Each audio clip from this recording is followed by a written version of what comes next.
I am going to take a break. Not sure if it's going to begin next week or the week after, uh, for Pesach, for preparation for our family that's coming. One of our daughters and her family is going to be with us, and um, and then we'll resume. I thought maybe we could, squeeze in the rest of the book of Joshua before Pesach, but that's not going to happen. We have another 4 or 5 chapters to go. And while the reading today is going to go quickly because we're going to try a new way of doing it, which I think you're going to like, and then expand. But we are going to take a break though from the text for a second.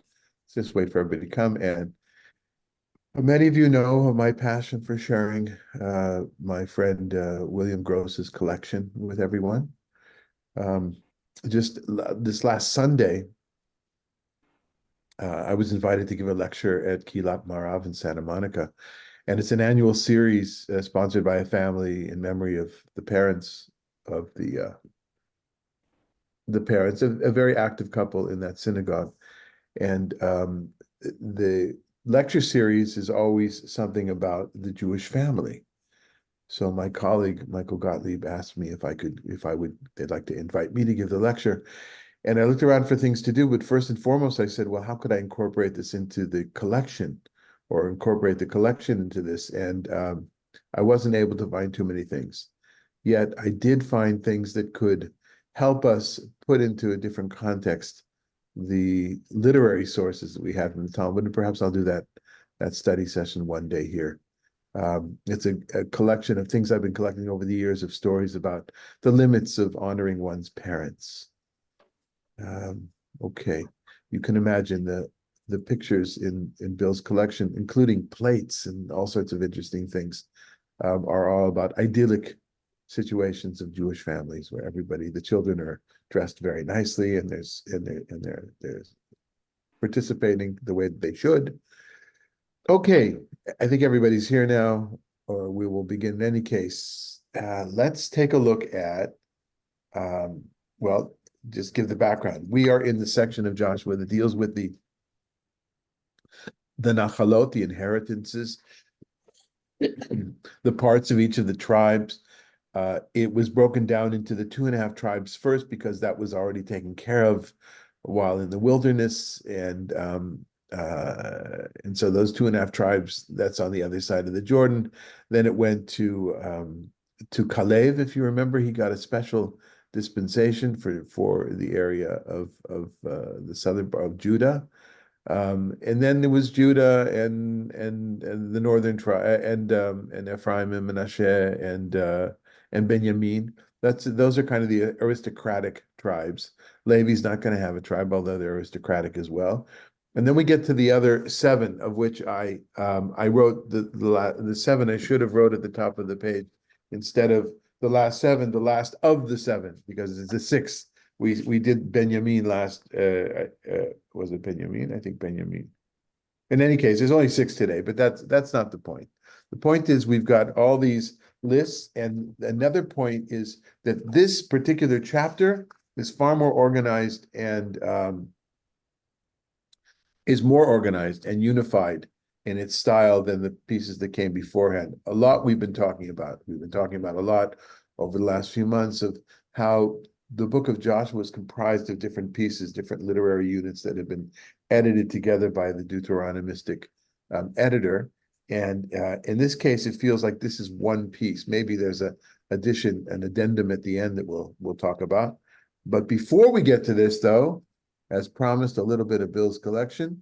This is a Haggadah from 1795, I think. Hold on just a second. Let me just check. No, 1695, I think.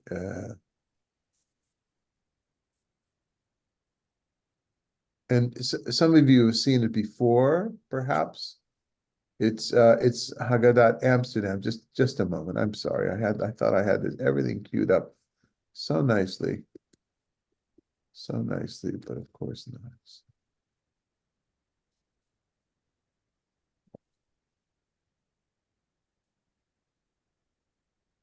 There we go.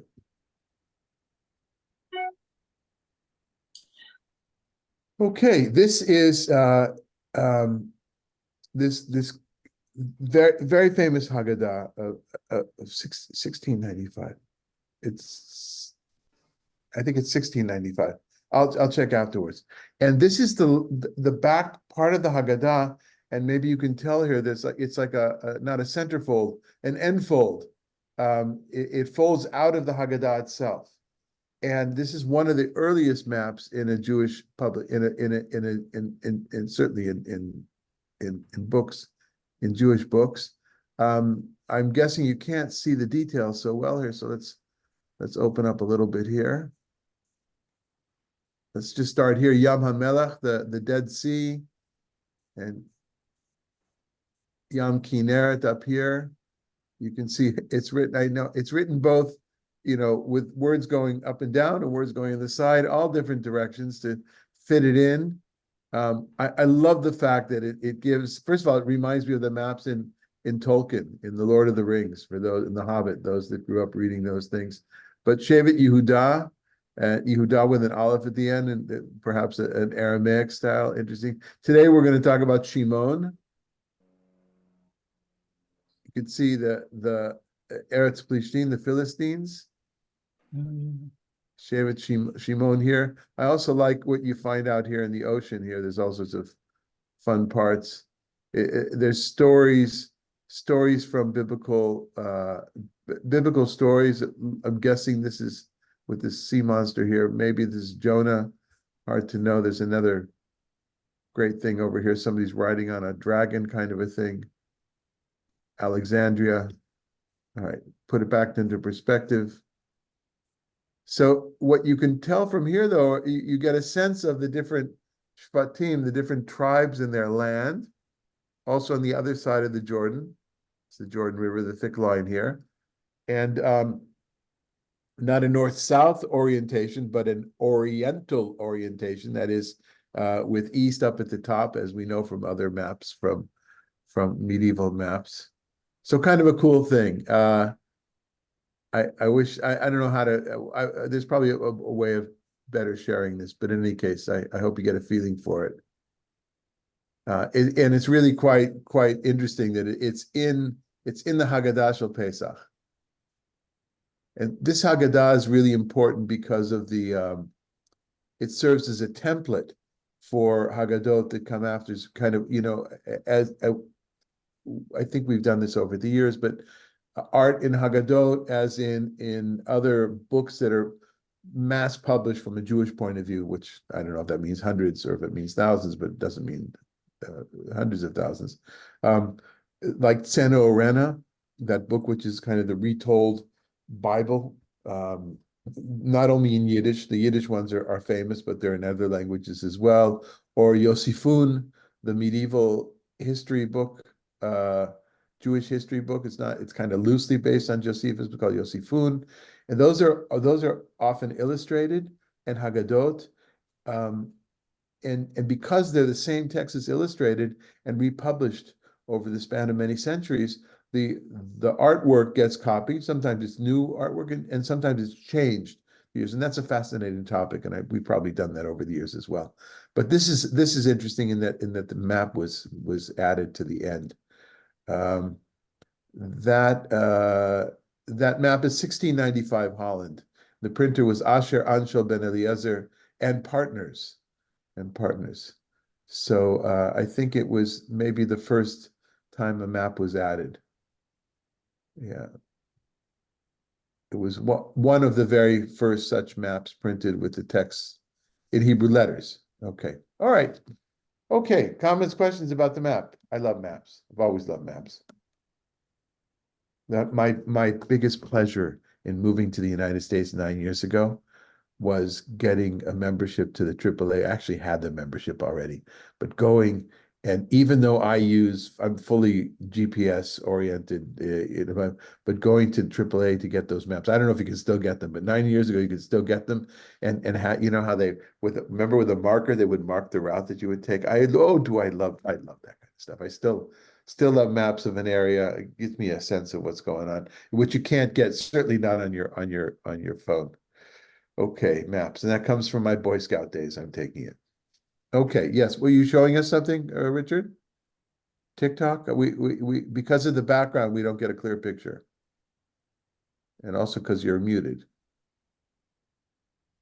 No, I have a triptych. Oh, yeah, basically triptych from AAA. Well, Harvey and I went down there and they mapped out a trip for us, but then we decided it was so difficult we took a plane instead. That's cutting the Gordian knot. Yes, yeah. Okay, all right. Um, okay, so shall we begin? We'll consult a different map as we read a little bit. We are in Joshua 19. Are there comments or questions about something we did last week or the week before that people would like to make? It's never too late.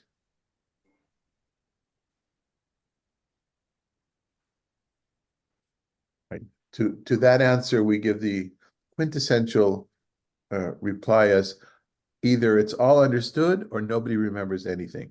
Okay. 1 to 9. Rita Claire, you up for reading this morning? Um, let's No? see. No. Okay. Malka, would you do the honors, please? 1 to 9. Oh, Malka, Baltimore, we're all, I know that it doesn't affect everybody in the city. Perhaps it does, but what a horrible, horrible thing.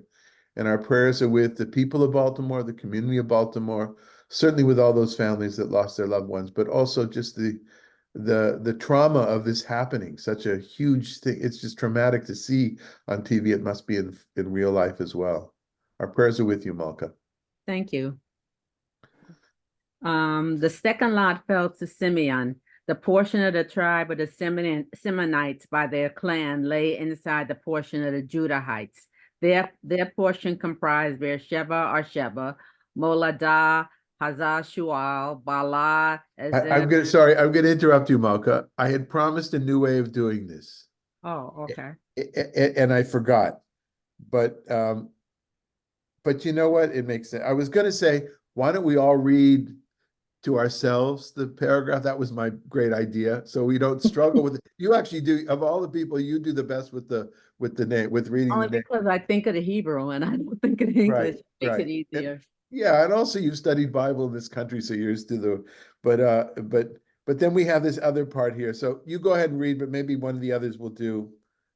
All right, let's do it this way. When we get to the names, if you'd like to read them, read them. If not, just take a moment of silence as we all read them ourselves, and then Okay. we'll go on to where the text resumes. But you go ahead. I apologize for interrupting you. Go ahead. Okay, so let's see. Bala, Azim, El Tolad, Betuel, Hormaz, Ziglag, Beit Markaboth, Hazah, Susa, Beit Lehaboth, I'm sorry, and Sharuhen, 13 towns with their villages. Ain, Ramon, Ether, Ashan, 4 towns with their villages, together with all the villages in the vicinity of those towns, down to Belath, Beor, Ramoth, Negev. This was a portion of the tribe of the Shimeonites by their clans. The portion of the Shimeonites was part of the territory of the Judahites, since the share of the Judahites was no larger than they needed. The Simeonites received a portion inside their portion. Okay, now this is interesting, right? This is very different. Remember, we Yeah. have that rule about when there are lists, short list, long list, the same thing over, in this case, the list of the different tribes. This is the exact opposite of what happened with the children, the sons of Joseph, right? They said, we don't have enough room. We need more. And I like this. And we got plenty of room. It's not exactly how it's told, but this is one way of explaining that there's a memory of a tribe of Shimon, but in some stage, and it's really hard to pinpoint when that happened on a chronological point of view, from a chronological point of view, some stage they kind of disappeared. They faded out. They assimilated. And who do they assimilate with? Not the Canaanites, but the Judahites from Judah. Now, we mentioned a number of times that whereas Simon is chastised with Levi, in Shimon and Levi are chastised by Jacob in that poem, which is thought to reflect a much later time of history at the end of the book of Genesis. at the poem that has the different tribes, the blessing of the tribes by Moses at the end of Deuteronomy, they're not even mentioned, right? That Shimon is not mentioned, and neither are they mentioned in Shirat Dvorah. So we on the other hand, why are they mentioned? Why are there stories of the forefather? Why are there towns? It from a distance of many hundreds of years, I think the most we can say responsibly is that there was an entity, a group of families that attributed themselves to this larger tribe of Shimon, but with time they disappeared. And looking at the map, and another map, here's one that shows it nicely. This map is from the Wikipedia article on the Nachalot. I'm sure it has I'm sure there's a better way to attribute this, but easy way to find maps sometimes. Let's see. So you see the tribe of Judah in that mustard color, and then in the yellow or the lighter colored, Shimon. It's not that there's only one city, but that's the only one that's famous. Of all the things I think that you read, all the names you read, Malka, the only one really, I think, I'm guessing, right, is Beersheba. Beersheba. Ziklag, because of David. Where? Ziklag? Ziklag. Yeah, Ziklag. Yeah, also from the stories of David, those that know. David, right. Yeah. And that's interesting into itself because Beersheba is such an important city in Genesis. You'd think it would have more importance, perhaps, as far as where it's at. Hard to know. Maybe according to some, it was part of Judah anyway. According to others, it was Simon. But they're all mixed up here, and they just really don't. They as I say, they disappear. Back to this. I always look at that Shimon was, I know we know the stories in Genesis about how the 12 tribes came to be, but if we put that aside for a minute, I always think that Shimon was a latecomer. A latecomer as opposed to an early comer who disappeared. And how do you what are the I say that because they never really have an allotment because it's inside the tribe of Judah. And Judah was the dominant tribe, especially later on in Israelite history, and that they are not mentioned in Shirat Devorah. I just think that they came along later and that maybe Judah just absorbed these people into Judah, that they really weren't part of the 12 configuration. Yeah, that's great. I know that there's scholars that feel that I think there are names that there's another list in Chronicles that we have been comparing it with, but that's what historians do. There are names that overlap, I think, with tribes in Judah as well. And I think one of the theories is that it's a sub tribe of Judah, perhaps. And maybe they're a tribe, Malka, who a group of families said, we've had enough of these guys pushing. We're a more important family, like Korach, right? We're going to rebel, and they tried, and nope, didn't really go well. Yeah. So whether it's a newcomer, as you argued here, or whether they were the earliest, but they disappeared, whatever it is, they're consumed by the tribe who we understand as the greatest and the most powerful, because after all, much of the writing we have has been influenced by the tribe of Judah. What is incorrect, though, are those that talk about the 10 lost tribes. Well, yes, this is a lost tribe, but when they think of the 10 lost tribes in other words, not Judah and not Levi, this is a different story than the other tribes that were exiled or assimilated through the Assyrian conquest. I think it's also interesting because of the story when Jacob blesses his sons, that Shimon and Levi, that they're it's not really a blessing because of what they did earlier. But I think those are the two tribes that are landless. Essentially, Levi is landless and Shimon is essentially landless. Right. The difference being is that the Leviim have a better excuse for being landless afterwards. They're priests, right? Right. Yeah. Good move. So we're going to have an interesting. So this is an interesting divergence. It diverges from it. It doesn't follow the pattern as the other tribes. These are all the northern The rest of the tribes are northern tribes. Mhm. And until we get to Dan, and we'll have a interesting difference with Dan as well. Any other comments about this section?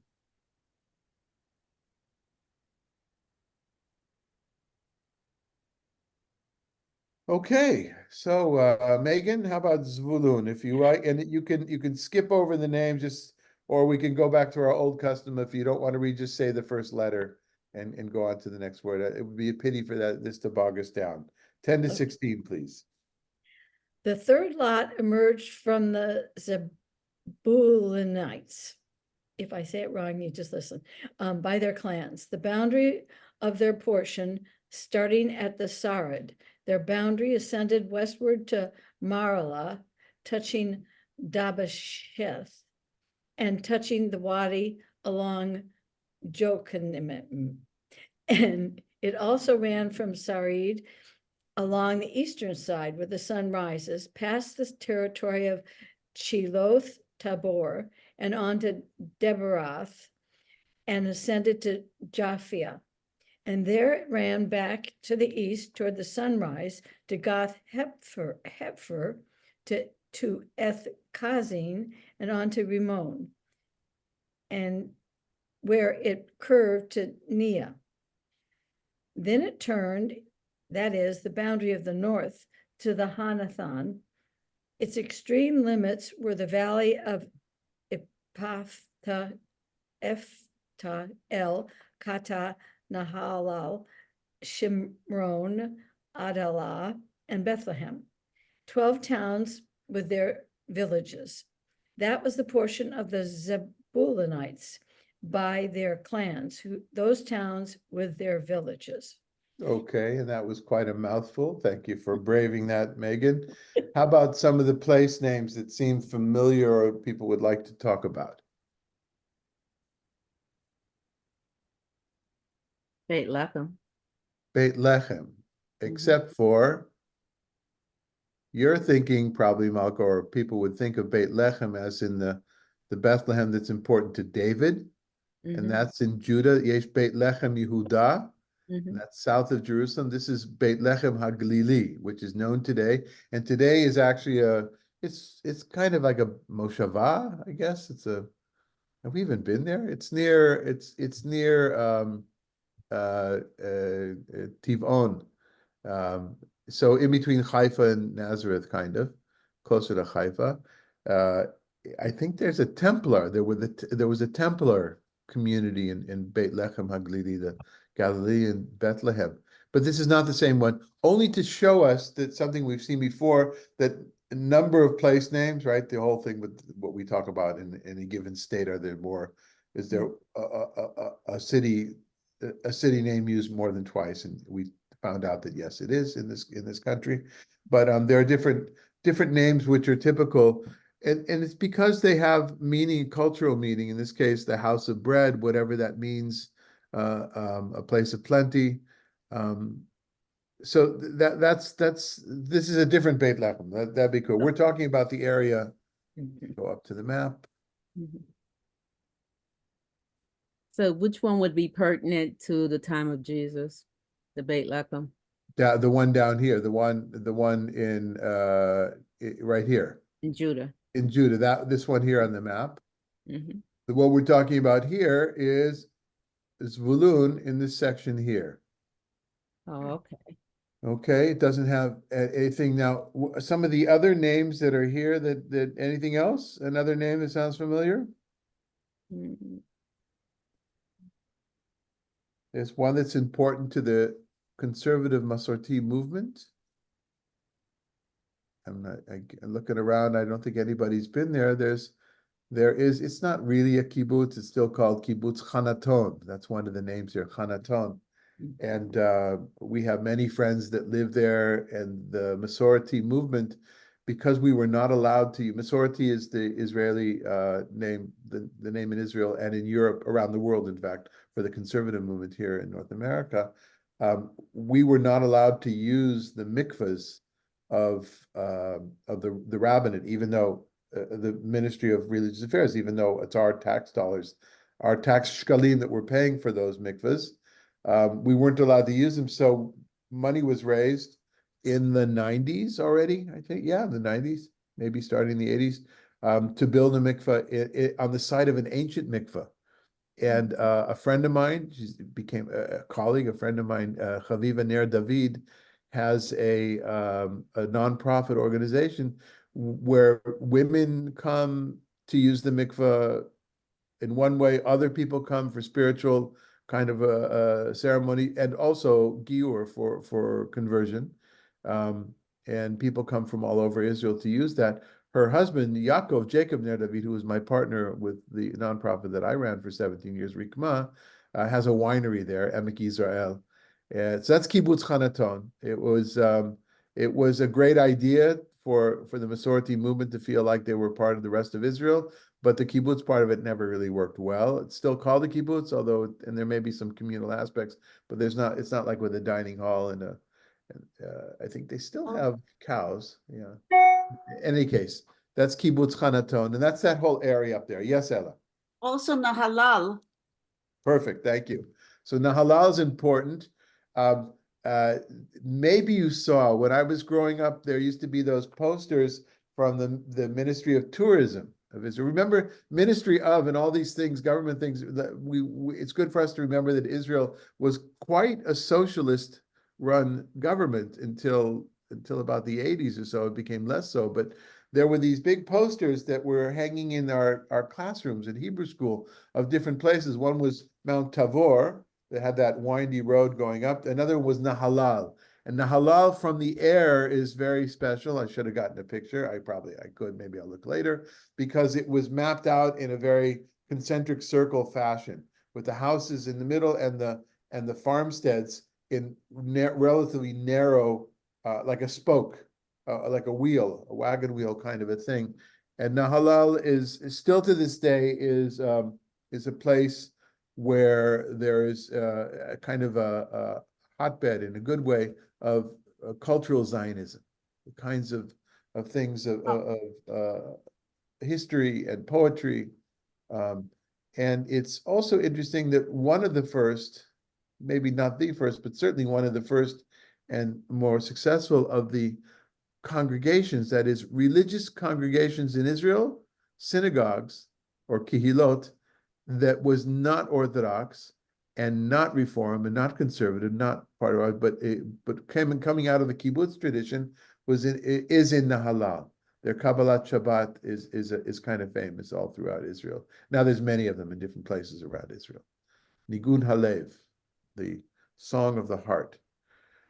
Okay, good. So Nahalal is important. Nahalal features in Meir Shalev. Anybody who's read Meir Shalev novels, Nahalal features at least in one or two. He's from Nahalal, I believe, if I remember correctly. Wasn't Moshe Dayan born in Nahalal? Also, yeah, a lot of famous Israelis were from that area. Yeah, yes. Yeah. Okay, anything else, Sasha? No? Okay, good. All right then, Ella, 1733, please. The fourth fell to Issachar. The Issacharites, by their clans. The territory comprised of Jezreel, Chesula, Shunem, Haphraim, Sichon, Naharat, Rabit, Kishon, Ebes, Rumet, Enganim, En Haddah, and Bet Pazez. The boundary touched Tabor, Shahazamiah, and Bet Shemesh, and their boundary ran to the Jordan. 16 towns with their villages. That was the portion of the tribe of the Issacharites, by their clans, the towns and their villages. Now, here's a tribe that adheres to the format. No exceptions here, exactly. And the truth is, so was Vulun. It's very kind of we're talking about that area. Hold on, let's go to.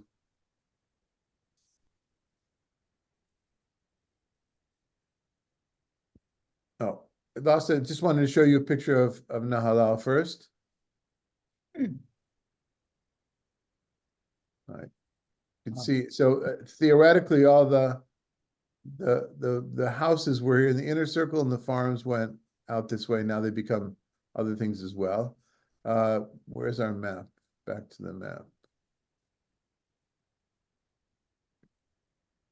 Okay.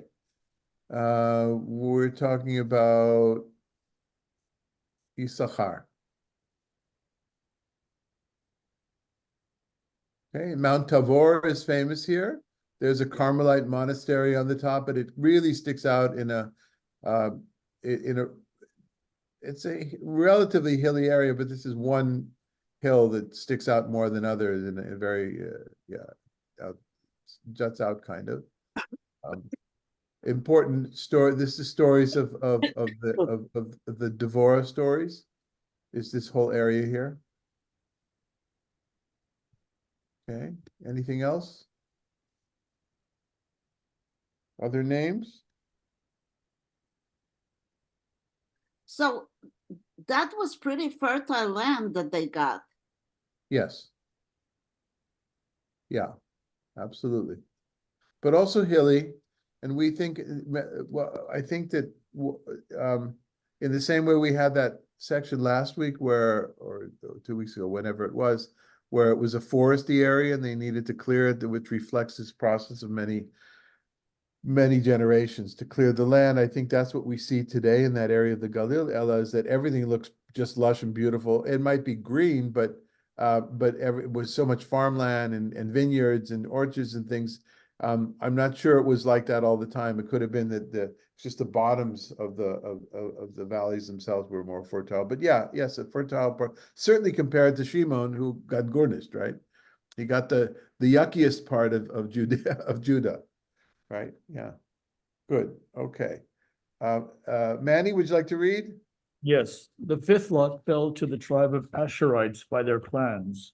Their boundary ran along Hilkot, Hali, Betin, Ashraf, Alamelech, Ahmad, and Mishal, and it touched Carmel on the west, and she bore Libnat.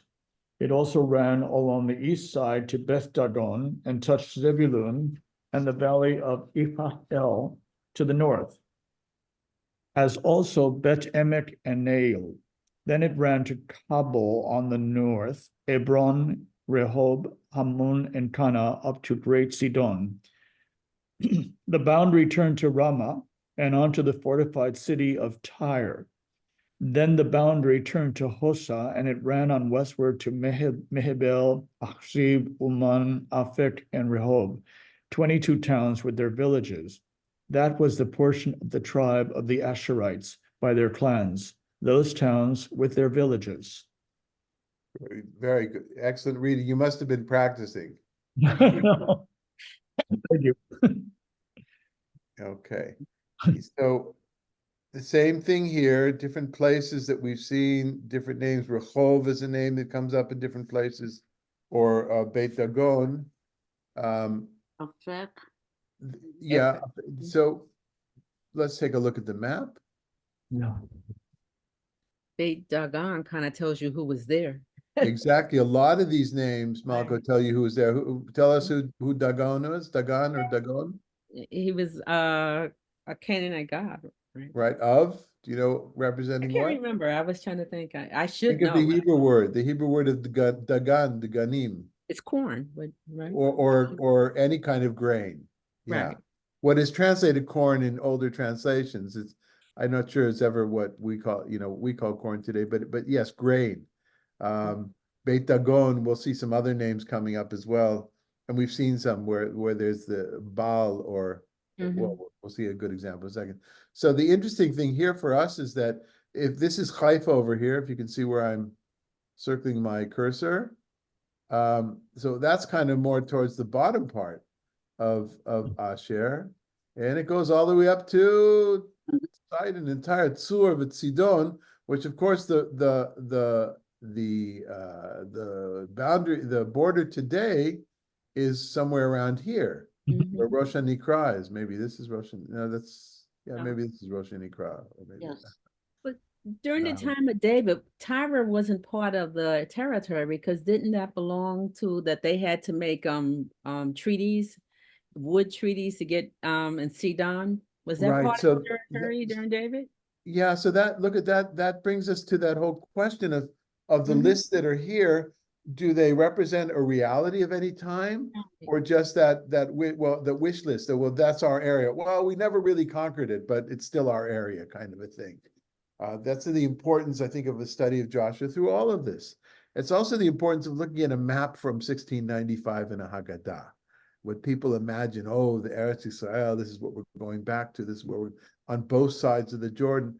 There's this constant tension between what was historical reality, what is fantasy, and what drives people today in the 21st century in their politics, in their policy decisions about that very land. Did the rabbis of the Talmud know it was kind of fanciful?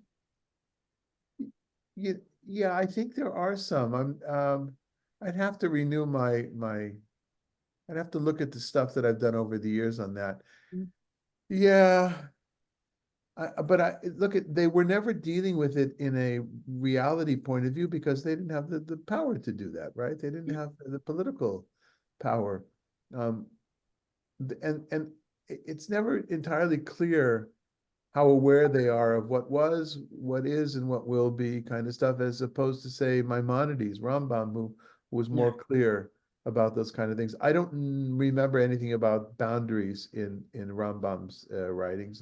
That's an interesting question. If they exist or not. Yeah. So back to these places and these names. And what did I want to say? See. No, can't remember. Okay. Anything else? Okay. Richard, 32, 36? Again, you can just do the first letter of the word if you don't want to read it. The sixth lot fell to the Naphtalites by their clans. Their boundary ran from Heleph, Elon, Bazanium, Adam, Nekeb, and Jabneel to Lakam, and it ended at the Jordan. The boundary then turned westward to Aznath Tabor and ran from there to Hukok. It turned to Zebulon on the south. It touched Asher on the west and Judah at the Jordan on the east. Its fortified towns were Ziddim, Zer, Hamath, Rakath, Sinanereth, Adamah, Ramah, Hazar, Kadesh, Edrei, and Hazar Aran, Migdal El, Orem, Beth Anath, and Beth Shemesh, 19 towns with their villages. That was the portion of the tribe of the Nephtalites by their clans, the towns with their villages. Now I know Richard's been practicing because he's never read the names that well before. So I know you've been doing it in front of the mirror, right, Richard? Exactly. But it was one of those circus mirrors, so everything was distorted. All right. What Ella, this is your territory here. Right. Hatzor. Look up the map. All right. So we're in Naphtali now. Migdal. So not all the names are here, but Hakok, right? The area around, and Kinneret, as in, Yam Kinneret. But this was Ella's area, right? What years was that when you lived up here? 58, beginning of 57 to the middle of 60. And it's clear to you as it was yesterday, right? Right. It's actually it's actually south of Hatzor. Right. It's right around here, yeah. Yeah. Very good. South Yeah. of Russia, yeah. So you'll notice there's no Tzfat hasn't been mentioned. Sometimes people read this, especially young people who've been to Israel, and Tzfat has been a highlight on their trip. And they say, yeah, but where's Tzfat? Tzfat must have been a holy city in the Bible. Nah, Tzfat is a late medieval town. Became very, very important. So Tzfat is right around here. Very important town for Kabbalah, especially. And also in the Yishuv, in the Jewish settlement before the state of Israel. Yeah, important battle there. So one of the, when I mentioned last thing as a response to Malka in the last section was how the name is connected to a Canaanite god. And we have two good examples here next to each other towards the end, Beit Anat and Beit Shemesh. Anybody heard of Anat before? Mm-hmm. And not have some Egyptian background too? Well, there's comparable in all around the Levant. There's comparable stories, but Mhm. Anat is the part of the Canaanite version of Baal and Anat. They're Right. they're the high school sweethearts, right? They're the prom queen and the quarterback. They're the they're the top god and goddess. And further to the east, it was Marduk and Ashtoreth, right? It's different. It's the same pattern all through the ancient Near East, I think. And Anat, we've got quite a few texts about Anat, or a lot of information about Anat from a mythological point of view in the Ugaritic texts that were found in the north of Ras What Shamra, a section of Syria that's on the Mediterranean. what was interesting is that archaeologists found, I guess, shards that had Yud-Heh-Vav-Heh and his consort. So I don't know. I didn't know about it, but I'm not surprised, right? Because Yod-Heh-Vav-Heh, Adonai is comparable to Baal, and it was exchanged with Baal, except for, and this is, let me finish. Except for in the Israelite tradition, there was no goddess, there was no partner, right? There was no wife of the god, or partner of the god. That was, and that's one of the original claims, I think, of feminism, early feminism, the early 60s, maybe. Maybe somebody else knows more about this than I do, how Judaism, or before the Israelite religion, killed the goddess, did away with the goddess compared to other parallel cultures. Yeah, this is all fascinating stuff. It really is. It's so much, and it's in the place names. And again, the name that's being given here by the author does it doesn't mean that they were necessarily worshiping Anat in his mind, the author's mind. I don't think he thought they were still worshiping Anat, but still, that's the background. And then what's the next one? Beit Shemesh. Now, this is not the Beit Shemesh that people know near Jerusalem, the foothills of Judah, but it makes sense that there are a number of these, like Beit Lechem. There were probably a number of Beit Anats, like Gilgal, like Rehov, these generic names. In this case, generic names that are connected to a god or a goddess, and Shemesh being the sun, Helios. Yeah. Okay. Anything else? Sue, you want to read 4048 for us?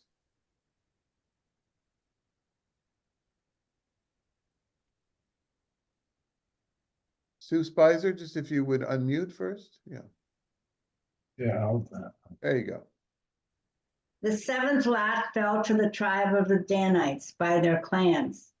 Their allotted territory comprised Zorah, Eshtaol, Ler Shemesh, Shalabim, Ayalon, Ayalon, thank you, Atalet, Elon, Tima, Ekron, Etrekrech, Gibbethon, Balath, Yehud, Benet Berech, Gath Ramon, Mejarkon, and Rakon at the border near Joppa. But the territories of the Danites slipped from their grasp. So the Danites migrated and made war on Leshem. They captured it and put it to the sword. They took possession of it and settled in it. And they changed the name of Leshem to Dan, after their ancestor Dan. That was the portion of the tribe of the Danites by their clans, those towns with their villages. Okay, also diverging from the pattern, reflecting something that happened in history that we just don't know the chronology of. We don't know when, when exactly to pinpoint, but the original, going back to the map, the original section, and I know this isn't new for many of us. We went over this when we studied Judges as well, and other times. the original area of Dan is over here. And just the name that you were pronouncing Iopa is what we call Jaffa, where Tel Aviv is. And Ekron is where Rehovot is today, just to give you an idea. But Ekron and Ashdod and Ashkelon and Gat and Aza, those are all Philistine centers of Philistine culture. So it's hard. What's clear is that there was a small area that we hear about from the Samson stories, which was thought to be part of Dan, but it was really limited to this area over here, the foothills, and they certainly never got down to the ocean. They never reached the sea. So the Philistines were even, you could work this up even more. I'm not really sure why this map decided. Oh, well, because the map echoes what's in the list here. But I think it's pretty well agreed that the Danites never reached the sea, and certainly there's no archaeological evidence. In general, the archaeological evidence is difficult to use for timing here. But when we go, where do they move to? They move to the northern section, up to which was renamed Dan, Leshem. And so that's why we've talked about this many times, why you have Tel Dan up here. And there's a story. So, and there's the story of the descendants of Moses, Levites that were up here. We did this it's in the appendix to the book of Judges. In any case, hard to give dating here for all this, say the historians, though there are many biblical scholars that have mapped out exactly what happened in the land, but the later you go, like in the 90s with Achituv's commentary, the more it seems, at least he's from Hebrew University, it's my alma mater, I trust these guys. He says it's just impossible. He's pretty clear when he feels that there's a way to date when something happened, which is told here through archaeology and other texts. In this case, it's just kind of all over the place. Okay. Any other names that people would like to bring up from this last section? This was a rich section.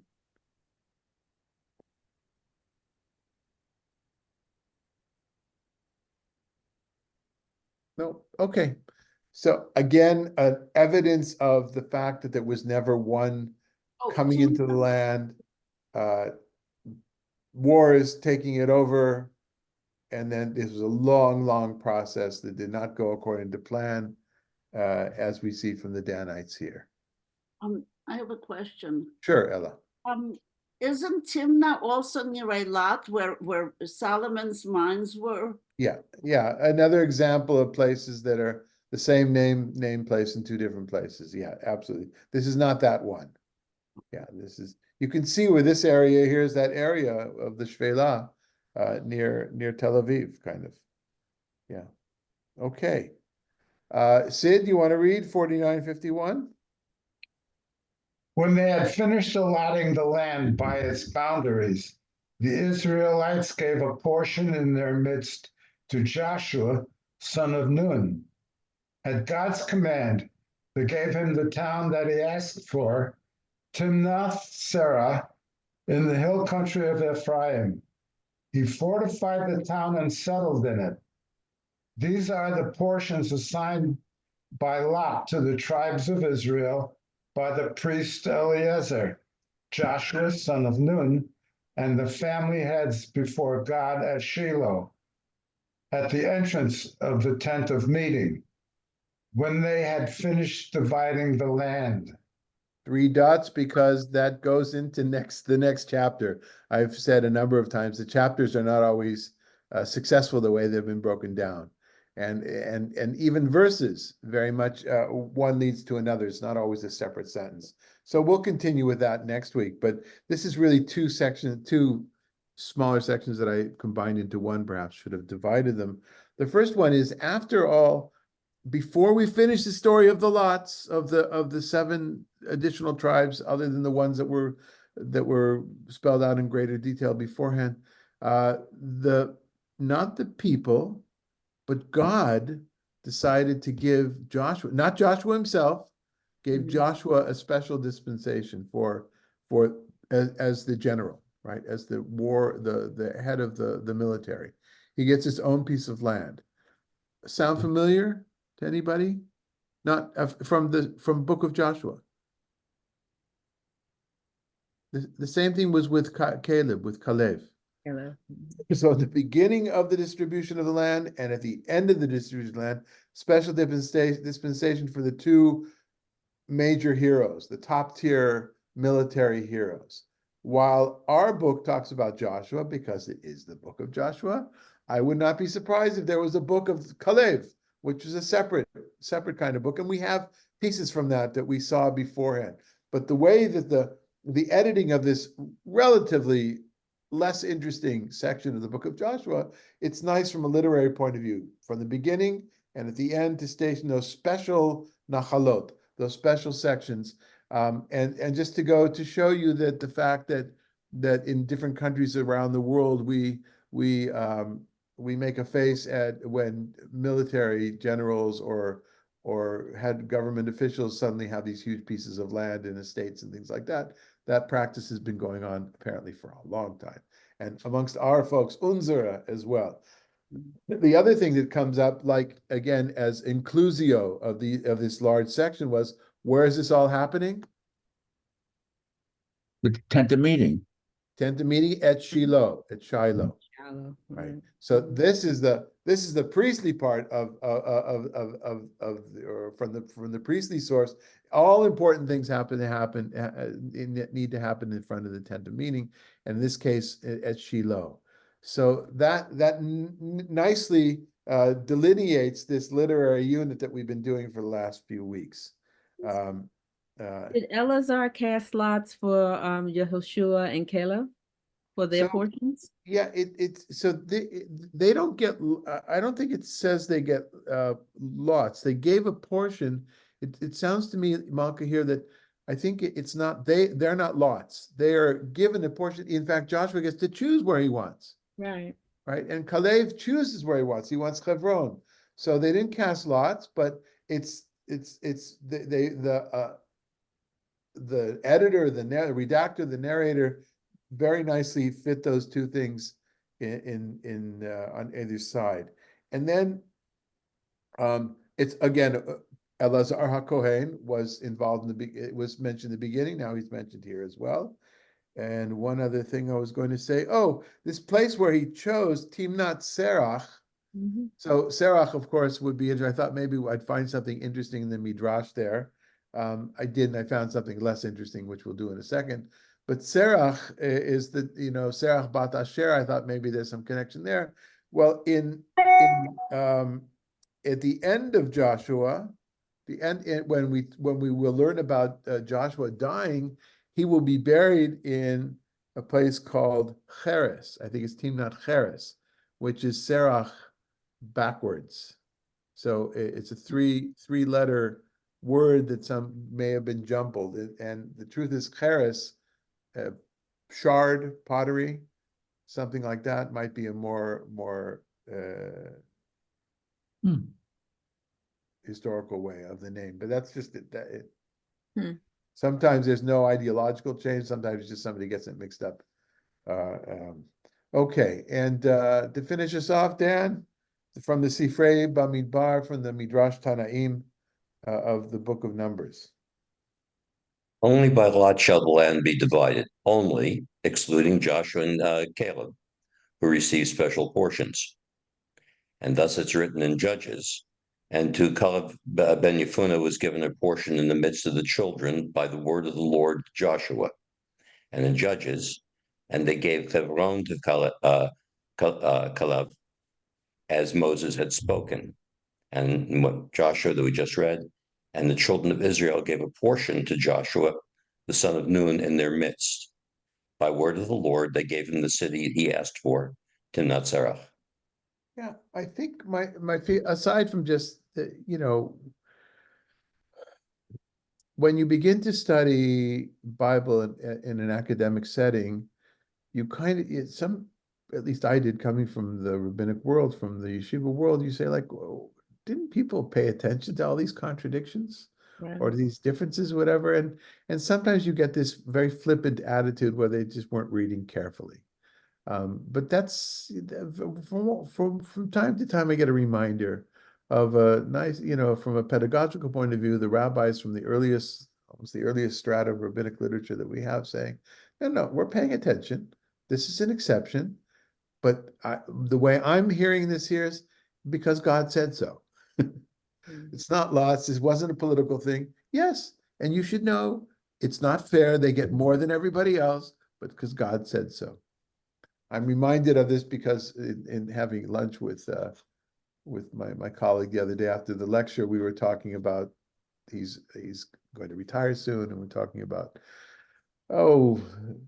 financial issues and tax issues for rabbis and clergy. And some of you may know that as a member of the clergy, I get something called parsonage, which is probably the absolutely most unfair, certainly from my point of view, what I'm exposed to, part of tax law. It's just absolutely unfair and not right. And it's not going to change because of the religious right in this country.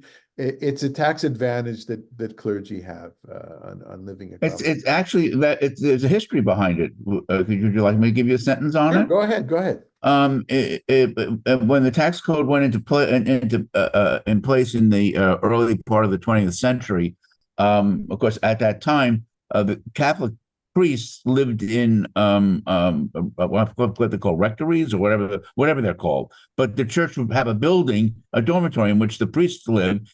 And since it was owned by the church and operated by the church, it was tax exempt. But it was basically income to the priests. They would get a stipend plus free housing. And because of all the complaints received, the idea of parsonage exempting clergy housing from taxation was enacted. Right. And many of you maybe grew up in synagogues on the East Coast, not so much the West Coast or in the Midwest, where synagogues have rabbis' houses on the premises as well. Yeah, that's all part of it. The synagogue I went to as a child, there was a subdivision going in next to the synagogue, and they bought one of the houses for the rabbi to live in, and to this day it's there. Yeah, I was a scholar in residence once for 5 weeks of the Masorti movement in Detroit, and I lived in Effrey Spector of blessed memory, his old house. He had been the rabbi there for many years. But if it gives you a sense of fairness, Rabbi, if you're a clergy and you live in a manse, home owned by the church, you don't then get the parsonage deduction. It's one or the other. Yes, I understand, but you also don't pay rent. Right, you don't pay rent, exactly. Right, so it still turns out so that's actually far more defensible, I would say. What's fascinating to me is that of all the things especially when I got here 9 years ago, and I'm involved with lots of progressive things that rabbis progressive liberal rabbis like me are fighting for. I have never once heard any of my rabbinic colleagues say we need to fight against this. Everybody kind of says, we don't talk about that. So I take it. I take it gladly because Richard gives it to me because he's in charge of the money, but I'm embarrassed about it. It's kind of like zchuyot for olim chadashim. When you move to Israel, you make aliyah. You used to get more, but you still get benefits of not paying income tax for the first 2 years or something, and bringing the idea was you could bring what you had in the diaspora with you to Israel, and you shouldn't have to pay customs on that. That's the idea, just like Richard gave the history of it. But what they made it into is not practical to bring all these things. So when you get to Israel, you can buy a car without taxes, without the 200% tax or whatever it was on cars. Or different appliances and things like that. And Sasha and I did not feel that we should take advantage of that because we had friends, all of our peers and friends, the Israelis, they had far less help from their parents than our parents could give us. The only time we did take those, the only time I can remember is when my parents bought us a new car. After we got married, they bought us a car. We didn't have a car. And it's hard to say to my parents, oh no, you should pay 3 times more because we don't want to accept the benefit, right? So yes, all of us with our checkered pasts. All right, everybody, this is, we're gonna move on to some other material. It's still a little bit difficult. We're gonna go, next week is the Arei Miklat, the cities of refuge, and then the Levitical cities. So still a lot of geographical stuff, and there'll be an interesting covenant and towards the end of the book. So I think I think it's 24 chapters. We have a few more weeks to go. I have a feeling we'll meet next week. You know what? We'll meet next week. Yeah, we'll meet next week, but probably I'll take off a few weeks after that.